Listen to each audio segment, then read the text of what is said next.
Palaging ihanda ang ating mga puso. Ako po si Father Fiel Pareha at ito po ang ating segment, ang Daily Devotion, na kung saan tayo po ay magdarasal, magbabasa at magninilay kasama ng salita ng Diyos sa buong taon. Manalangin tayo.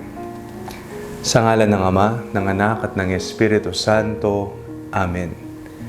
Halina, banal na Espiritu, liwanagan mo ang aming puso at isip nang maunawaan at may sa buhay namin ang iyong salita. Amen. Our Bible passage for today is from the Gospel of St. Luke chapter 8 verses 11 to 15, and I read it for you.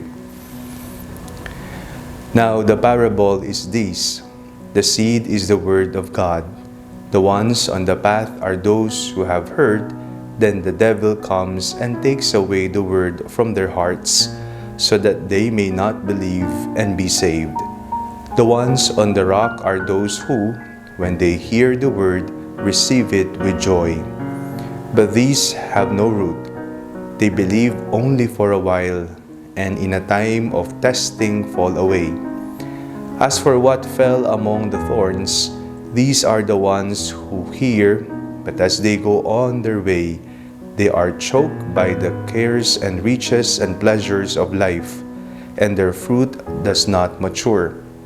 But as for that in the good soil, these are the ones who, when they hear the word, hold it fast in an honest and good heart, and bear fruit with patient endurance. Kapag po tayo ay nakikinig sa salita ng Diyos, kung tayo man po ay nagbabasa ng Biblia o dumadalo ng banal na misa, ibinibigay po ba natin ang ating sarili, ang ating atensyon kapag ito ay binabasa? O tayo ay hindi nakikinig na parang wala tayong pakialam sa kung ano ang naipapahayag sa atin o kung ano ang ating binabasa sa banal na kasulatan? Sa araw na ito, isang paalala sa ating lahat na buksan palagi ang ating mga puso. Ang binhi ay ang salita ng Diyos. Patuloy na inihahasik ito ng Panginoon sa atin, ngunit ang katanungan, nakahanda ba ang ating mga puso?